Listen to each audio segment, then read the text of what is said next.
안녕하세요. 항상 재미있게 듣기만 하다가 처음으로 사연을 보내는 40대 여성입니다. 저는 매일 아침 집 근처 숲길을 산책해요.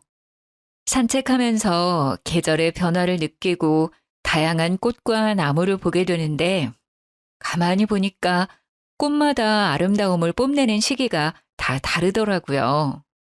이렇게 꽃마다 꽃을 피우는 시기가 다른 것처럼 우리 인생에서 꽃 피우는 시기도 다 다른 것 같습니다.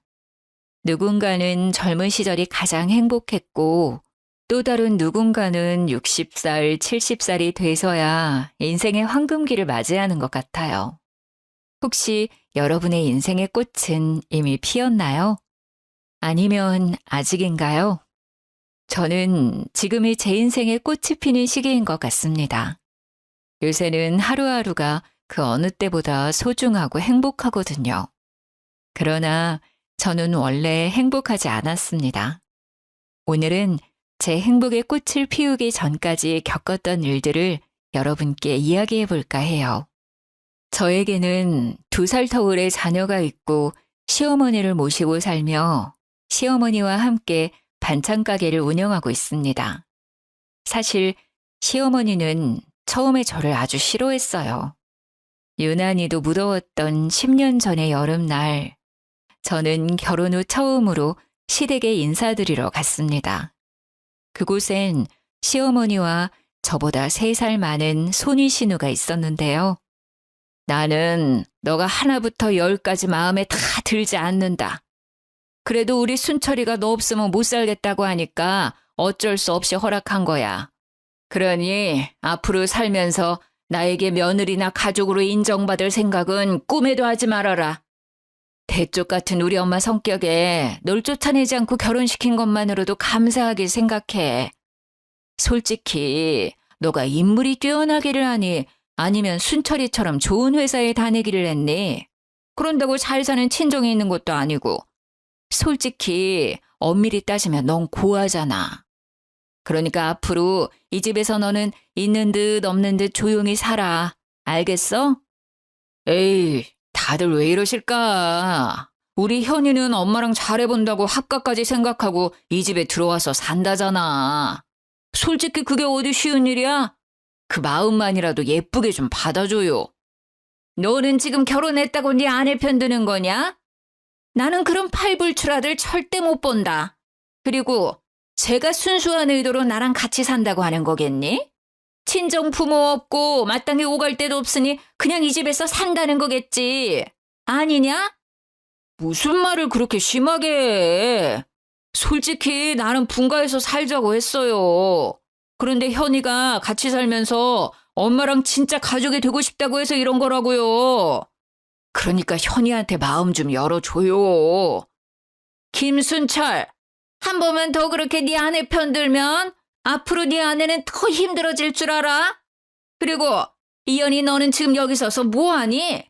이 시험이랑 신우이 굶길 셈이냐? 얼른 부엌에 가서 저녁 준비 안 해? 저는 시어머니의 불호령에 후다닥 부엌으로 달려갔습니다. 요새는 며느리들이 시어머니한테 자신의 의견을 똑부러지게 말하지만 그때만 해도 그런 건 상상도 못할 일이었어요. 게다가 시댁은 꽤 잘 살았지만 저는 고아나 다름이 없었습니다. 시댁은 예전에 사업을 크게 하셨던 시아버지 덕에 아주 잘 살았어요. 그 덕에 신우나 남편은 돈 걱정 없이 공부하여 신우는 대형 입시학원을 운영하고 있고 남편은 대기업에 다니고 있었습니다. 신우와 남편을 남부럽지 않게 키우신 시아버지는 저와 남편이 연애를 시작할 무렵 급성 심근경색으로 돌아가셨어요. 그래도 시아버지의 재산이 워낙 많으셨고 자식들도 많은 돈을 벌고 있어서 경제적으로 큰 타격은 없었습니다. 반면에 저는 어릴 때 아버지가 돌아가셔서 엄마와 단둘이 살았고 제가 20살이 되던 해 엄마마저 돌아가셨어요. 평생을 일만 하시며 사시던 엄마에게 간경화가 와서 간이식을 해야 하는데 유일한 가족인 제 간은 조건에 맞지 않았습니다. 게다가 돈도 없고 어디에 도움도 청할 곳이 없어서 수술을 시도조차 하지 못한 채 엄마를 보내드려야만 했어요. 그렇게 저는 세상에 혼자가 되었답니다. 이렇게 집안 차이가 났기에 시어머니와 신우는 저를 아주 못마땅히 생각했어요. 그러나 저는 시어머니의 마음을 돌리기 위해 겁도 없이 시댁에 들어가서 살겠다고 했습니다. 어차피 제게는 친정도 없으니까요. 시댁에 처음으로 입성한 날 시모와 신우에게 싫은 소리를 잔뜩 듣고 기가 푹 죽어 음식을 차렸습니다. 저도 같이 밥을 먹으려고 식탁에 앉자 시모는 버럭 화를 내셨어요. 아까 내가 한 말 못 들었니? 난 너를 가족으로 생각하지 않는다고 했다. 그 말은 너랑 같이 밥도 먹지 않겠다는 뜻이야. 너는 우리가 밥 먹을 동안 잔심부름하다가 나중에 먹어라. 어떻게 며느리가 첫날부터 같이 겸상을 할 생각을 해? 생각이 있는 건지 없는 건지. 국은 왜 이리 싱거워? 간을 한 거니 만 거니? 반찬은 또 왜 이리 싱겁고 짜고? 다들 왜 이리 트집이에요? 맘만 있는데. 그리고 엄마, 현이가 내 아내인데 같이 먹으면 안 돼? 그럼 너네 둘이 따로 나가서 먹든가. 나는 아직 쟤를 가족으로 받아들이지 못하겠다. 남편은 저를 도와주려고 했지만 그럴수록 시어머니는 더욱 저를 못마땅히 여기셨습니다. 신우 역시 제가 한 음식 하나하나를 트집 잡으며 어떻게든 구박하려고 했어요. 이렇게 저의 눈물겨운 시집살이가 시작되었습니다. 시어머니는 여기에 종종 올라오는 사연들처럼 저를 괴롭히거나 억지를 부리시지는 않았어요. 다만 저를 없는 사람 취급했습니다. 제가 해야 하는 집안일이나 시간에 맞춰 식사 준비를 안 하면 호되게 혼내시기는 했지만 그래도 일을 다 하면 제가 무엇을 하든 신경 쓰지 않으셨어요. 그러나 근처에 살며 매일 반찬 가지러 오는 신우가 저를 힘들게 했습니다. 시댁에 들어와서 산 지 2달 정도 지났으려나요? 그날도 학원에 출근하기 전인 오전 시간에 우리 집에 왔습니다. 옳게 이리 와봐. 창틀에 먼지 좀 봐. 도대체 청소하는 거야 마는 거야. 이 먼지를 다 우리 엄마가 먹고 내 동생이 먹는다고. 아니 너가 나가서 일하는 것도 아니고 고작 집안일 하는데 청소 안 해도 제대로 못하면 어떡해? 사람이 태어났으면 밥값은 하고 살아야 하는 거 아니니? 신우는 시댁만 들렀다 하면 꼭 집안 여기저기를 둘러보며 잔소리를 했습니다.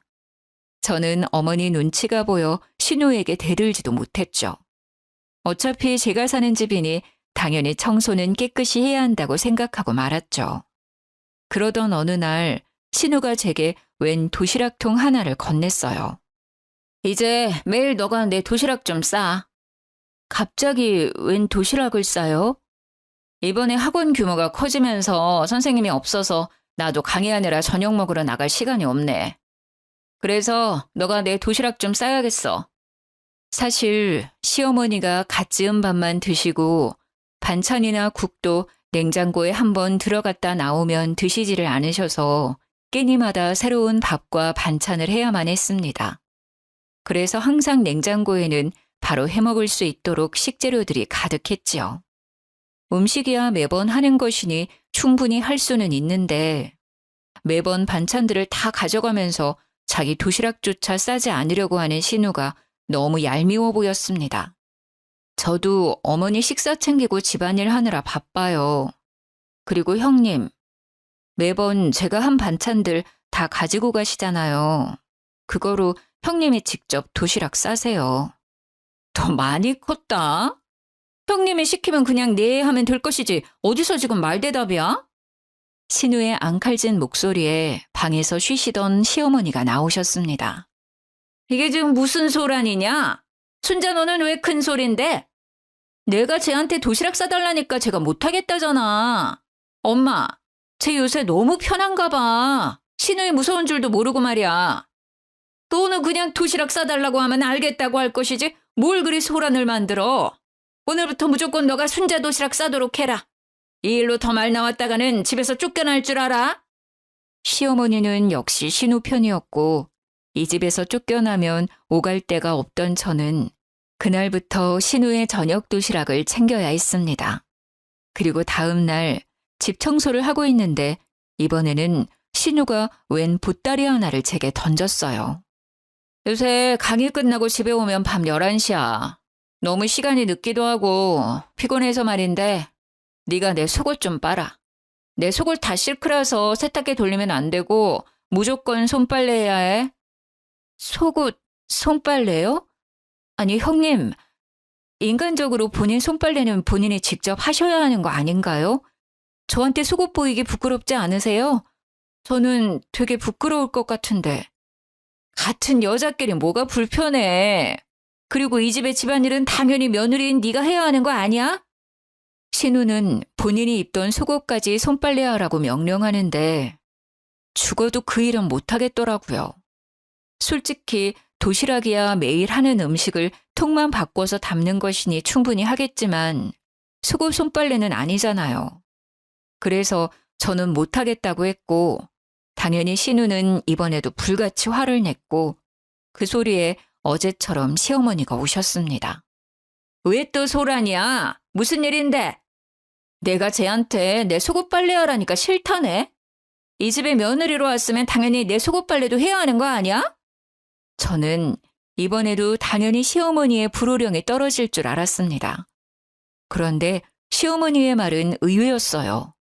순자야, 아무리 그래도 네가 나이가 어린 나이도 아닌데 네 속옷은 당연히 네가 빨아야지. 내가 너를 그렇게 책임감 없는 사람으로 가르치더냐? 그 보따리 다 챙겨서 다시 니네 집에 가져가. 그래도 쟤는 우리 집에서 일하는 사람이잖아. 내 속옷 하나 못 빨아? 그래, 제가 내 집에서 일하는 사람인 건 맞지만 네 집에서 일하는 사람은 아니잖아. 그러니까 잔말 말고 순자는 얼른 가고 너는 이제 곧 점심시간이니 부엌에 가서 밥이나 해라. 시어머니의 말에 신우는 나가고 저는 부엌에서 밥을 하는데 왠지 모르게 서러웠습니다. 두 사람은 여전히 저를 가족으로 생각하지 않고 집에서 일하는 사람 정도로만 생각하고 계셨어요. 원래부터 저를 싫어하는 것은 알고 있었지만 직접 들으니 더 서러웠습니다. 그러나 친정도 없고 변변한 친구도 없던 저는 그 누구에게도 저의 속사정을 말하지 못했어요. 제 남편에게도요. 사실 남편은 그 당시 회사에 일이 너무 많아서 별 보고 출근했다가 별 보고 퇴근하고 있었습니다. 회사 일로도 충분히 힘든 남편에게 저의 신세 한탄까지는 할 수 없겠더라고요. 그렇게 저는 속으로 사귀고 사귀면서 미련하고 멍청하게 신혼을 보냈습니다. 그러다 결혼 후 시어머니의 첫 생신날이 왔어요. 시어머니는 인정해 주시지 않았지만 그래도 며느리인데 잘 차려야겠다는 생각에 새벽부터 일어나 시어머니가 평소에 잘 드시던 음식들을 한 상 차렸습니다. 그런데 원래 시어머니 생신이라고 학원도 하루 쉬고 온다던 신우는 코빼기도 비치지 않고 제 전화도 받지 않더라고요. 게다가 남편은 회사에 갑자기 문제가 생겨서 철야 근무를 해야 한다고 했습니다. 결국 시어머니의 생신상에는 시어머니 혼자 앉게 되었어요. 생일인데 자식들 하나 없이 너만 있구나. 혼자 먹기 쓸쓸한데 너도 같이 먹자. 네? 저도 여기 같이 앉아도 돼요? 무슨 같은 말을 두 번씩이나 하게 만드니? 이제 너도 같이 먹자고. 저는 시어머니의 말에 뛸 듯이 기뻤습니다. 사실 그 당시 저는 시어머니가 호환 마마보다 무서웠지만 그래도 가족으로 인정받고 싶었어요. 그런 시어머니가 처음으로 같이 밥을 먹자고 하시니 드디어 제 노력이 인정받은 것 같은 생각이 들었습니다. 그날은 시어머니는 쓸쓸했을지 모르겠지만 저는 참으로 기쁜 날이었네요. 그 뒤로는 시어머니가 조금씩 말을 걸어주시기 시작했고 저는 마음이 편해져서인지 임신을 하게 되었어요. 임신하니 시어머니가 집안일을 많이 시키진 않았습니다. 하지만 식사 준비는 계속해야만 했는데요. 입덧을 시작하면서 입맛이 이상하게 변하고 밥 냄새조차도 맡지 못하겠더라고요. 제대로 먹지를 못하니 기운이 없었고 그러던 어느 날은 남편 출근한 뒤로 아예 일어나지를 못했습니다. 세상에, 아직도 누워있으면 어떡해? 밥 준비 안 해? 지금 입덧이 너무 심해서 어지러워서 도무지 못 일어나겠어요. 오늘 하루만 대충 짜장면 같은 거 시켜 드시면 안 될까요? 짜장면 같은 소리 안 해. 나는 말이다. 순자랑 순철이 임신했을 때 그렇게 입덧을 했어도 시어른들 식사 한 번도 빼놓은 적이 없었어. 그깟 임신 한 번 했다고 유세 떠는 거야? 어른을 모시고 사는 거면 네 아픈 것쯤은 참고 숨길 줄도 알아야지. 애가 어쩜 저렇게 생각이 없어, 생각이. 얼른 일어나서 밥 안 해? 언제까지 누워만 있을 거야? 결국 저는 시어머니의 불호령에 입덧으로 헛구역질을 하면서 반찬과 국을 끓여 점심상을 차려야만 했습니다. 그런데 입덧을 하니 제대로 간을 맞추지 못했고 결국 시어머니한테 또 한 소리를 들었어요. 국은 왜 이래 짜? 반찬들은 또 왜 이래 싱겁고 밥은 이게 뭐니? 죄송해요. 입덧해서 그런지 간을 못 맞추겠어요. 네가 지금 이 집에 들어온 지가 벌써 2년째인데 입덧 좀 한다고 간을 이렇게 못 맞춰? 이제는 간을 보지 않고도 음식을 만들 수 있도록 해라.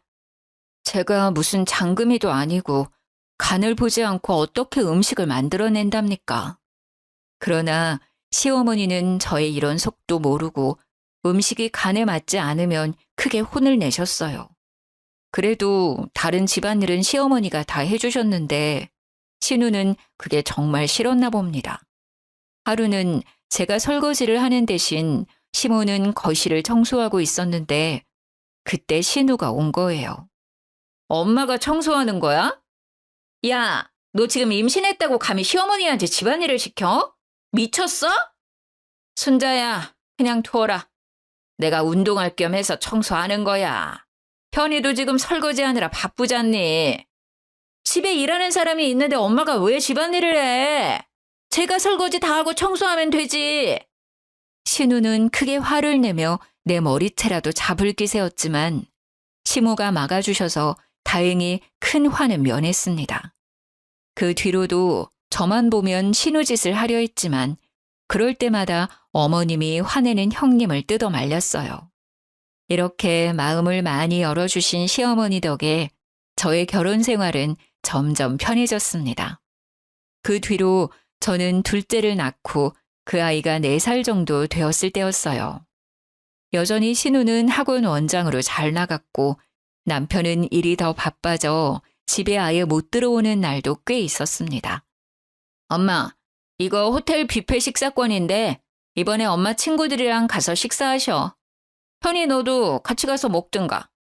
단 한 번도 시댁에 베푼 적 없던 신우가 호텔 뷔페 식사권을 시어머니와 제게 건넸습니다.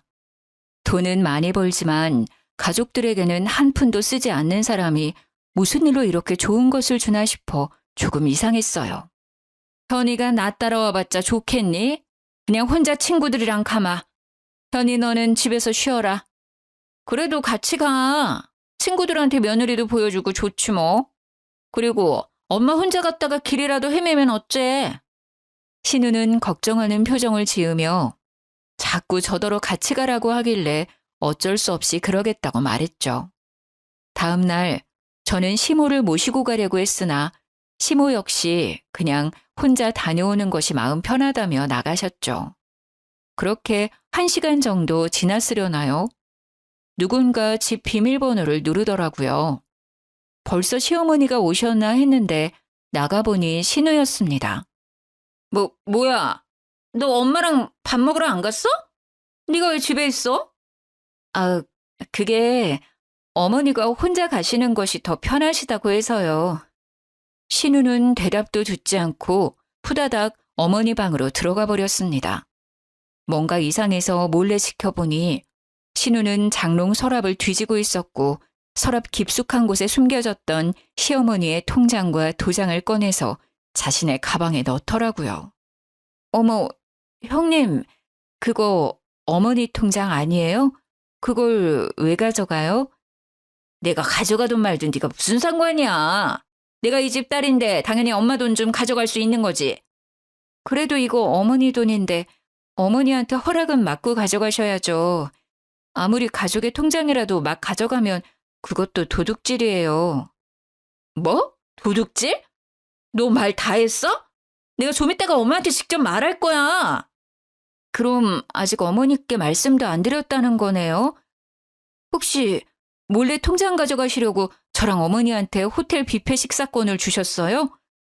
어쩐지 형님이 갑자기 그 비싼 호텔 뷔페권을 주셔서 조금 이상하다 했는데 정말 여전하시네요.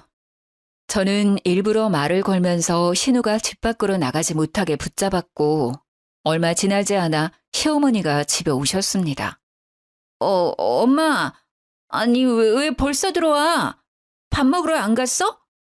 친정에서 돈 한 푼 쓰지 않던 네가 갑자기 뷔페 식사권을 주길래 뭔가 이상해서 가려다가 말았다. 날 밖으로 빼돌리고 감히 니네 아빠 사망보험금 훔치려고 머리를 써? 이년이가 오늘 좀 맞아야겠다. 엄마, 내가 이 돈으로 다른 짓 하는 것도 아니고 학원 확장시키려고 그러는 거잖아. 학원 커져서 떼돈 벌면 내가 우리 엄마 모른 척 하겠어? 다 엄마도 잘 되고 나도 잘 되려고 하는 거야. 아무리 그래도 이 돈은 절대 안 돼. 니네 아빠 목숨값이다. 절대 못 쓴다. 엄마는 도대체 이 돈으로 뭘 하려고 그래? 죽을 때 돈 싸들고 가려고? 참나, 딸 사업 확장하는 게 왜 함부로 쓰는 거야? 자식들 잘 되는 건데 그럼 엄마도 결국엔 좋은 거 아니야? 시모는 참지 못하고 신우 머리채를 잡아 뜯었습니다. 알고 보니 얼마 전부터 학원을 확장시킬 계획으로 신우가 돈을 빌려달라고 했었대요. 그러나 시모는 괜히 사람이 더 욕심부리다가 망할 수 있으니 지금 있는 학원이나 잘 관리하라며 돈을 주시지 않았어요. 사실 신우 학원 근처에 크고 작은 학원들이 생기면서 학생들이 점점 줄고 있었거든요. 하지만 신우는 자신의 욕심을 버리지 못해서 돌아가신 시부의 사망보험금을 몰래 훔치려 했던 거였죠. 다행히 미리 눈치챈 어머님이 식사하러 가시는 척하며 신우를 완벽히 속여서 그 돈은 무사히 지킬 수 있었어요. 결국 신우는 시어머니에게 욕을 바가지로 먹은 뒤 집으로 돌아갔습니다. 한바탕 소동이 벌어진 뒤 저는 내심 시어머니가 저를 칭찬해 주실 것으로 기대했어요. 신우가 돈을 들고 나가지 못하도록 붙잡아서 돈을 지킬 수 있던 거잖아요. 하지만 시모는 여전히 냉랭했습니다. 오늘따라 참 말이 많구나. 조금 있으면 저녁 시간이니까 얼른 가서 밥이나 차려. 제가 몇 억 되는 돈을 지켜줬는데 시어머니는 고맙다는 말은커녕 얼른 가서 밥이나 차리라고 명령하셨어요. 원래부터 시모는 듣기 좋은 말을 하는 편은 아니지만 이상하게 그날은 참 서운했습니다. 그날따라 정말 밥이 하기 싫었고 다 때려치우고 싶은 마음으로 저녁 식사를 준비하고 시어머니를 불렀어요. 시어머니는 국을 먼저 한술 뜨시더니 인상을 팍 찌푸리셨습니다. 이어서 반찬들도 하나하나 맛보시더니 음식을 뱉어내시기까지 하셨어요. 국이 왜 이렇게 달아? 가늘한 거 맞아? 그리고 어묵볶음은 또 왜 이리 짜? 너 정신 안 차릴래? 시어머니의 말씀에 저도 맛을 보니 음식들이 하나같이 다 이상했습니다. 시어머니에 대한 섭섭한 마음으로 요리를 해서 그런지 간이 전혀 되지 않았고 심지어 국에는 제가 소금 대신 설탕을 넣었더라고요. 저는 평소 같았으면 죄송하다고 하며 다시 음식을 했겠지만 그날만큼은 시어머니한테 대들고 싶었습니다. 어머니, 솔직히 저 너무 속상해요. 시아버지 사망보험금 형님이 가져갈 뻔한 거 지켜드렸잖아요. 그럼 최소한 고맙다는 말 정도는 해주실 수 있는 거 아니에요? 그리고 사람이 어떻게 매일 음식을 잘해요? 제가 뭐 음식점을 하는 것도 아니고 집에서 요리하다 보면 실수를 할 수도 있죠. 실수 한 번 했다고 저를 그렇게 쥐잡듯이 혼내세요? 결혼하고 8년 만에 처음으로 저는 시모에게 큰 소리를 냈고 시모는 크게 당황했습니다. 저 지난 8년간 아무 말도 못하고 하라는 대로만 했어요. 어머니 식사도 입덧하는 중에도 출산하고 나서도 항상 차려드렸는데 오늘만큼은 너무 억울하고 속상해서 참을 수가 없네요. 전 정말 여기 와서 밥통이 된 기분이에요. 이제 제가 사람인지 밥통인지 모르겠다고요. 결혼했으면 여자가 집에서 밥을 해야지. 그렇게 하기 싫으면 나가. 나도 너 같은 며느리 필요 없다. 시모의 말에 저는 아이들도 두고 나와버렸습니다. 그런데 마땅히 갈 곳이 없더라고요. 친정이 있었다면 친정집에 가서 하소연이라도 하겠지만 부모님은 두 분 다 돌아가셨고 연락하고 있는 지인들도 없었거든요. 그냥 아무 생각 없이 길거리를 헤매다가 정신 차려보니 남편 회사 앞이었고 그곳에서 남편이 퇴근하기만을 기다렸어요. 야근을 끝낸 남편은 밤 11시가 되어서야 모습을 드러냈습니다. 이 시간에 왜 여기 있어? 표정은 또 왜 그래? 울었어? 여보, 나 너무 속상해. 나 그동안 정말 참고만 살았는데 오늘은 정말 못 참겠어. 남편의 얼굴을 보니 서러움이 복받쳐오고 눈물이 막 쏟아졌습니다. 저는 남편에게 오늘 있었던 일이며 그동안 시어머니께 느꼈던 서운한 감정까지 다 이야기했어요. 나는 당신이 그동안 아무 말 없이 있길래 괜찮은 줄로만 알았어. 이렇게까지 힘들었으면 말하지 그랬어. 매일 새벽에 나가서 밤늦게 들어오는 당신한테 내가 어떻게 말해. 얼굴 볼 시간도 없는데. 남편은 오는 저의 손을 잡고 집으로 향했습니다. 집에 가니 시어머니가 거실에서 팔짱을 끼고 앉아 계셨어요. 못난 것들. 나는 네가 이 집이라도 나가는 줄 알았는데 간 곳이 고작 남편 회사냐? 밖에서 일하는 사람 신경 쓰이게 그게 뭐 하는 짓이냐? 엄마도 그만하세요. 자그마치 8년이에요. 이제 현이를 가족으로 며느리로 받아들일 때도 됐잖아요. 지금이 여미 앞에서 네 아내 편드는 거야? 자식 새끼들 키워봤자 다 소용없어. 하나는 지일하게 바빠서 엄마 돈이나 떼어먹을 생각이나 하고 다른 하나는 아내 힘든 것만 알고 지엠이 힘든 것은 하나도 모르고. 솔직히 엄마가 그동안 현이를 괴롭혔잖아요. 평일에도 주말에도 쉴 새 없이 부엌일 시키고 말 한마디라도 좀 좋게 해주면 안 돼? 오늘도 그래. 누나가 아버지 사망보험금 가지고 가려는 거 현이가 막았다면서요. 그러면 말이라도 고맙다고 이야기해 줄 수 있는 거 아니야? 그런데 바로 밥이나 하라 그러고 음식 간이 안 됐다고 구박이나 하고. 그러니 이 사람이 얼마나 속상하고 화가 났겠어. 그래. 네 말대로 현이 제가 오늘 너네 아버지 사망보험금은 잘 지켜냈다. 그래도 자신이 할 일은 제대로 해야 하는 거 아니니? 자기 할 일을 제대로 못했으면 혼나야지. 네가 오늘 제가 차린 저녁상을 못 봐서 그러나 본데 아주 가관이었다. 국에는 설탕이 들어가고 밑반찬은 짜고 맵고 난리였다고. 네 할머니였으면 당장 이 집에서 쫓아냈어, 이 녀석아. 시어머니는 끝내 제게 고맙다, 그동안 고생했다는 말 따위는 하지 않으셨습니다. 오히려 제게 제대로 상을 차리지 못했다고 구박하셨어요. 그 자리에 더 있자니 너무 화가 나고 속상해서 그냥 방에 들어가 버렸습니다. 이미 잠을 자는 아이들을 보며 한참을 울다가 저도 모르게 스르르 잠이 들었던 것 같아요. 그리고 새벽, 꿈에 돌아가신 엄마가 나왔습니다.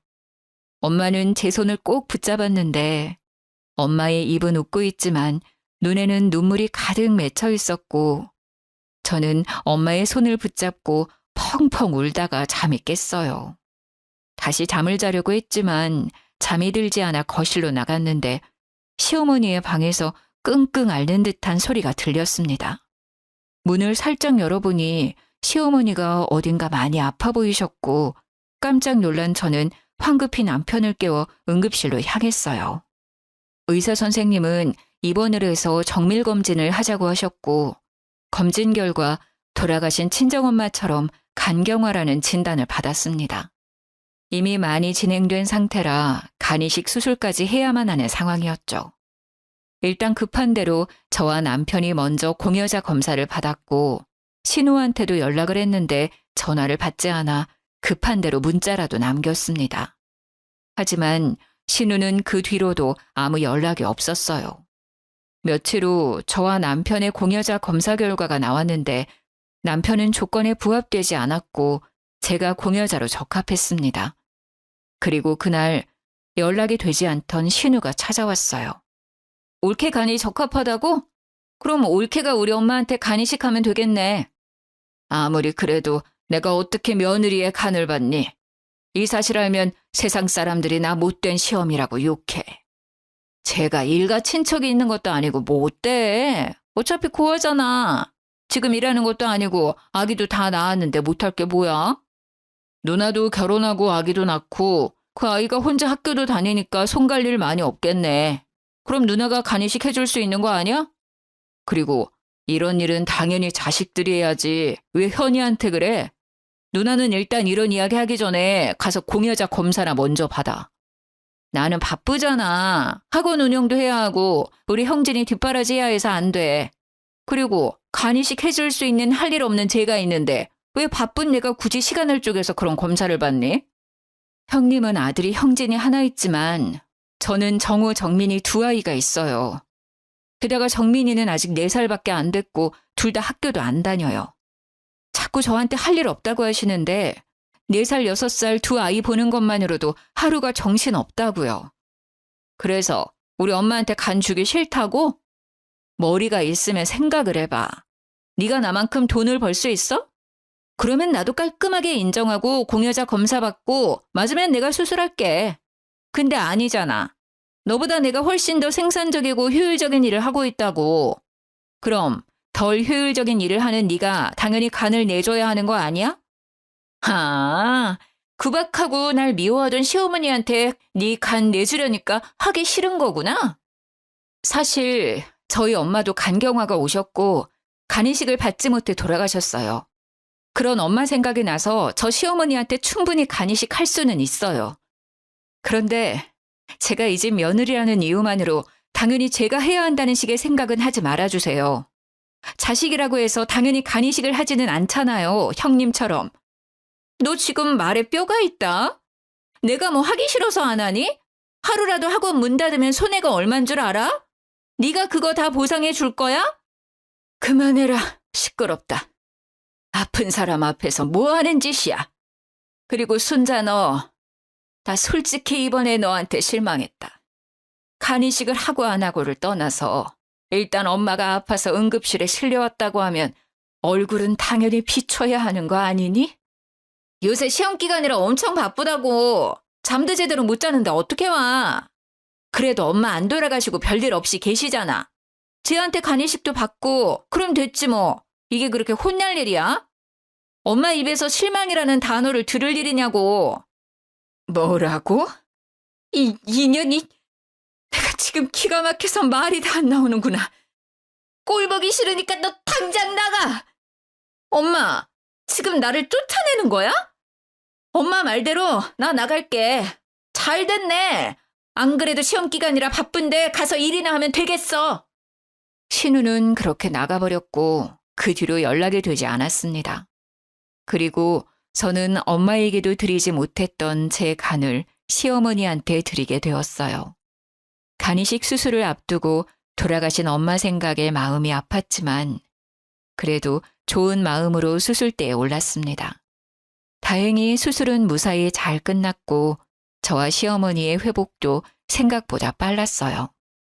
퇴원하고 집에 온 날 시어머니는 저를 큰 방으로 부르셨어요. 제 손을 꼭 붙잡으며 말하셨죠. 현이야, 그동안 내가 너한테 모질게 굴었지? 정말 미안했다. 내가 사실은 말주변도 없고 남편이 저 세상에 간 뒤로는 우울증이 아주 심하게 왔어. 그나마 내가 의지할 곳은 우리 아들뿐이었는데 그런 아들이 너에게 푹 빠져서 헤어나오질 못하니 질투가 나기도 하고 너가 밉더구나. 그래서 너에게 더 곁을 주지 않았어. 그래도 도망가지 않고 내 옆에서 말없이 있어줘서 정말 고맙다. 내 자식들도 못한 이식을 다 해주고 말이야. 이제 너를 친딸처럼 생각하며 못살게 굴었던 것들 평생 갚으며 살아야겠구나. 시모의 진심 어린 말을 들으니 지난날 쌓였던 서러운 감정들이 눈 녹듯 사라졌습니다. 그 뒤로는 서로에게 마음을 활짝 열고 잘 지냈어요. 그러던 어느 날 시모에게 좋은 일이 생겼습니다. 예전에 시아버지가 젊으실 적 사놓은 땅이 있었는데 시아버지가 돌아가시며 그 땅의 주인이 시어머니가 되었거든요. 그런데 이번에 그곳이 재개발되면서 땅값이 엄청 뛴 거예요. 이 소식을 한 시어머니는 그 땅을 팔아버리고 그 돈으로 5층짜리 상가 건물을 샀어요. 엄청 좋은 상가는 아니었지만 그래도 모든 층에 가게며 병원이 다 들어서고 장사도 엄청 잘 되고 있었습니다. 이렇게 시모는 건물주가 되었고 이 소식을 들은 신우가 1년 만에 집에 찾아왔어요. 엄마, 이번에 건물주가 되셨다면서요? 요새 건물주가 조물주보다 더 높다던데 우리 엄마 멋지네. 보니까 거기 그래도 꽤 장사 잘 돼서 월세만 받아도 먹고 살겠던데요? 참나, 너는 집에 1년 만에 찾아와서는 한다는 이야기가 그거냐? 너 여기 온 목적이 뭐야? 콩고물 기대하고 온 거냐? 너한테 줄 돈 따위는 없어. 이제 우리 엄마 돈도 잘 버는데 하나뿐인 딸은 살기가 참 힘드네. 요새 우리 학원 옆에 학원들이 자꾸 들어와서는 우리 선생님들을 다 데리고 가버리네. 학원에 수업해줄 강사들이 없으니까 학생들도 점점 줄고 너무 힘들어. 그래서 말인데 나 돈 좀 주면 안 될까? 요새 애가 커가면서 돈 들어갈 곳은 많은데 경기가 어려워서 남편도 버리도 시원찮고 나도 지금 학원 문 닫아야 할 판이라 너무 힘들어. 엄마, 나 좀 도와줘요. 이 썩을년아, 너는 내가 돈줄로밖에 안 보여? 네가 필요할 때만 와? 너 엄마 아플 동안 뭐하고 있었어? 어떻게 얼굴 한번 비치지를 않다가 오랜만에 와서 한다는 이야기가 돈? 내가 그 돈 줄 것 같아? 그동안 나도 학원 일하느라 정말 바빴어. 내가 뭐 놀고 먹느라 그랬어? 나도 쟤처럼 집에서 놀고 먹으면 맨날 올 수 있어. 그런데 나도 먹고 사느라 바쁘잖아. 우리 아이 뒷바라지도 해야 하고 그래서 그런 거지. 너만 돈 버냐? 너만 애 낳았어? 하여튼 끝까지 지 생각만 하고 남들 생각은 눈꼽만큼도 없지. 어떻게 내 뱃속에서 너 같은 애가 나왔는지. 난 이제 너 딸로 생각 안 한다. 이제 내 딸은 오로지 현이뿐이다. 너는 이제부터 남남이야. 지난 1년간 연락 없이도 잘 지낸 것처럼 앞으로도 우리 쭉 그러고 살자. 알겠어? 우리 엄마 내가 그동안 안 와서 서운해서 그래?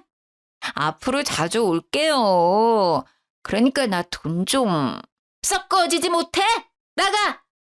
그렇게 신우는 쫓겨났고 시어머니는 제게 잠시 할 말이 있다고 자리에 앉아보라고 하셨어요. 얘야, 지금부터 내가 하는 말은 너가 딸 같아서 하는 말이니 잘 생각해보렴. 이번에 내가 산 상가 1층이 지금 공실인데 거기서 반찬 가게 하나 내보지 않을래? 제가 반찬 가게를요? 제가 그런 걸 어떻게 해요? 전 계속 전업주부로만 살았는걸요? 너가 그냥 집에서 놀고 먹었니? 매일 음식 했잖아. 그게 어디 쉬운 일이야?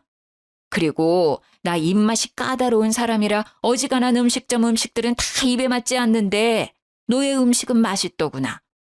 나는 너가 결혼하고 나서 처음으로 내 생일상을 차려준 이후부터 너가 반찬 가게를 열었으면 했었단다.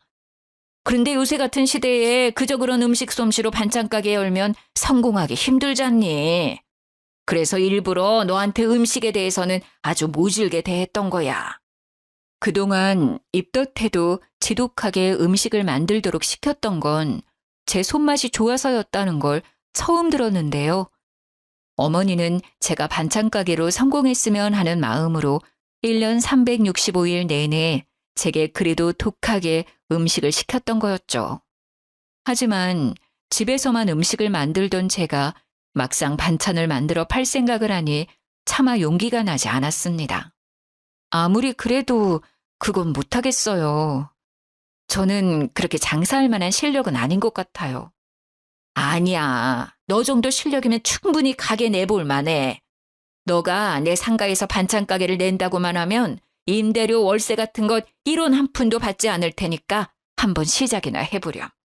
지금이야 아이들이 아직 어리지만 언젠가 아이들도 커서 분가를 할 테고 그럼 너도 네 삶을 살아야 하지 않겠어? 결국 저는 시어머니의 말대로 반찬 가게를 차렸습니다. 솔직히 가게를 오픈하면서도 제 반찬이 팔리면 뭐 얼마나 팔리겠나 하는 생각이 들었지만 시어머니의 입맛은 정확했는지 생각보다 장사가 정말 잘 되었어요. 그러던 어느 날 시어머니는 몸이 안 좋아서 집에서 쉬고 계셨고 저 혼자 반찬 가게에 있는데 신우가 대낮부터 술에 취해 깽판을 부리러 왔습니다. 야, 여기 반찬 가게가 그렇게 잘 된다면서? 우리 엄마 돈으로 반찬 가게 하니까 좋냐? 부모도 없는 니년이 뭐라도 된 것 같아? 이 여우 같은 년. 순철이도 꼬시더니 우리 엄마도 꼬셔서 나도 못 받은 상가를 받아? 묻지마! 대낮부터 무슨 술을 이렇게 많이 드셨어요? 당장 나가세요. 지금 영업 중인 거 안 보여요? 신우는 아침부터 공들여 만든 반찬을 다 뒤집어 엎었습니다. 힘껏 막아섰지만 술에 취해 제정신이 아닌 사람을 말리기에는 역부족이었어요. 지나가던 사람들까지 난리치는 신우를 뜯어 말렸지만 그러면 그럴수록 더 거세게 반항했습니다. 결국 경찰을 불러 진압하게 했고 다신 얼굴 볼 일이 없었지요. 그러다 최근에 우연히 소식을 듣게 되었는데 신우가 운영하던 학원이 폐원했다고 합니다. 제 반찬 가게에서 난리를 치던 날 우연히 학원 수강생들과 그 엄마들이 보았고 원장인 신우의 폭력적인 태도에 크게 실망하며 대규모로 학원을 관뒀대요. 학생들도 없고 강사들도 없으니 당연히 학원은 문을 닫을 수밖에 없었겠죠. 신우에게 이혼을 요구하고 있다고 합니다. 사실 평소에도 사이가 좋지 않았어요. 워낙 신우가 천상천하 유아 독존으로 자기 잘난 맛에 살아서 항상 성격을 맞춰주며 살았거든요. 그런데 학원까지 망하니 사이가 더 나빠져 이혼을 요구하고 있지만 신우가 절대 합의 이혼해주지 않겠다고 버티고 있다네요. 반면에 저는 제 입으로 말하기는 조금 부끄럽지만 시어머니한테 간이식을 해준 효부가 운영하는 반찬 가게라고 소문이 퍼져서 동네 어르신들의 칭찬이 자자했고 이 때문인지 우리 가게는 아주 잘 되고 있습니다. 남편과 시어머니는 제게 돈도 잘 벌고 시어머니의 목숨도 살려준 사람이라며 엄청 잘해주고 있어요. 요새는 정말 제 인생에서 이렇게 좋은 날이 있었나 싶을 정도로 너무 행복합니다. 힘들고 외롭고 모든 것을 다 포기하고 싶을 때도 있었지만 그래도 살다 보니 사라지고 버티다 보니 제 인생의 꽃 같은 시기가 오기도 하네요. 마지막으로 혹시라도 힘든 길을 걷고 계시는 분이 있다면 제 이야기를 듣고 힘을 내셔서 꼭 여러분들의 꽃을 피워내셨으면 좋겠습니다. 지금까지 저의 이야기 들어주셔서 감사해요. 행복한 하루 보내세요.